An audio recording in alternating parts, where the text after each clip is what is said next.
እዛ በሰፈሩ እየመጣች የምትጮኸውን አባወደ እያስታወሰ አፍቆቴ ቅላጤው ጭላጤው እያለ ኮሜንትና ላይክ እያደረገ ነው ያለው። የማህበረሰብ ገጽታ እየተበላሸ መሆኑን አያውቅም። በአስቸኳይ መጠፋት አለበት። ቪዲዮ ማጥፋት ጥፋትን ይሸሽጋል እንጂ እውነትን አይገልጽም። መሆን ያለበት ለትውልዱ ይሄንን ታሪክ ነው ማስረዳት ያለብን። ይህ ባህል የላሊበላ አዝማሪዎች የወሎ ባህል ብቻ ሳይሆን በትግራይም አካባቢ ሀሚና ወይም ሀሚናዎች ተብለው የሚጠሩ እጅግ ጥንታዊ ታሪክ ያለው የጋራ አሻራ ነው።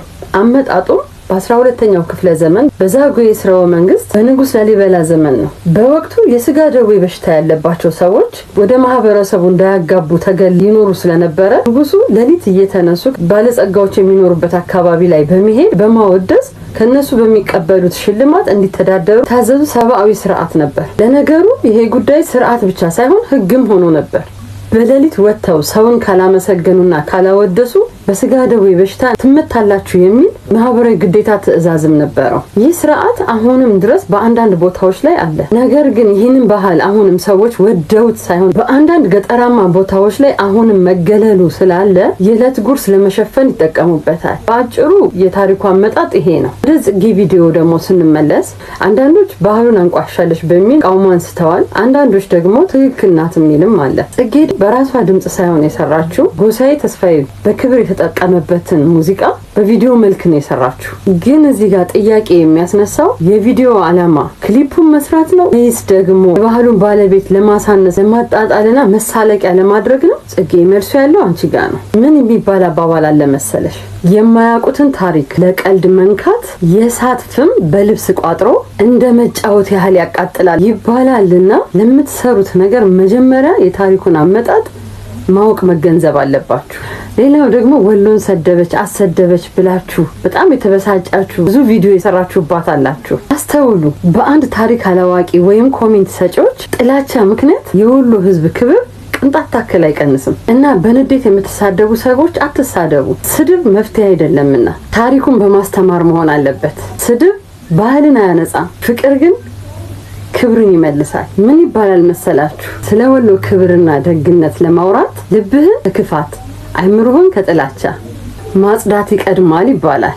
ምናልባት ጽጌ ቪዲዮውን የሰራችው ጎሳዬ ለዘፈነው ክሊፕ ሆኖ ሳለ ሌሎች ወሎ ጠሎች የታሪክ መዝገብ ሳታገላብጡ በጭፍን ተነስታችሁ ወሎ ለማኝ ነው ብላችሁ ካሰባችሁ ጥቂት ልበላችሁ።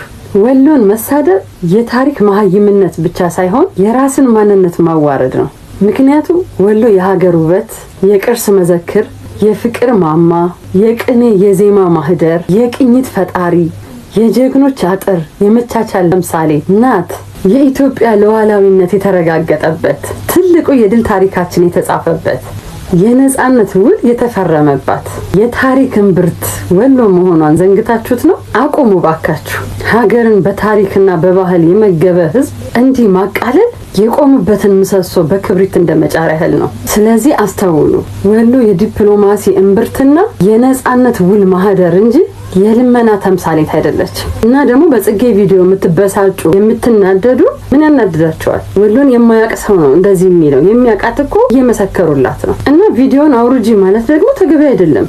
ኦዲዮን ነው ወደ ክሊፕ የቀየረችው። ድርቅ የተፈጥሮ አደጋ እንጂ የማንነት መገለጫ እኮ አይደለም። በ1966 እና በ1977 ዓ.ም የተከሰተው ድርቅ ዓለም አቀፍ የተፈጥሮ አደጋ እንጂ የህዝቡ ማንነት አይደለምም አይሆንምም። ድርቅ እኮ ዛሬ ባንዱ ነገ በሌላው በኩል የሚመጣ ማንም የማይከላከለው የተፈጥሮ ፈተና ነው። ስለዚህ በተፈጥሮ መከራና በሰዎች ስቃይ ላይ መሳለቅ የጥበብ መገለጫ ሳይሆን የሰብአዊነት ውድቀት ነው።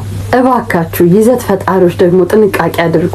እይታና ላይክ ለማግኘት ተብሎ ሃይማኖትንና ባህልን ለቀልድና ለማሳቂያነት መጠቀም ፍጹም ተገቢ አይደለም። ይዘት ፈጣሪ ማለት እኮ አዲስ ነገር መፍጠር እንጂ የቆየ የትውልድን ቅርስ ሰብሮ መዝናኛ ማድረግ አይደለም። ቪው ላይክ የምንፈልገው በሃይማኖት በሰዎች ማንነት የባህል እሴት ላይ ቀልደን ከሆነ የሞራል ውድቀት ዝቅታ ነውና ፈጣሪ ለሁላችንም ክፋትን፣ ጥላቻን የሚሰብር አስተዋይ ልቦናን ያድለን።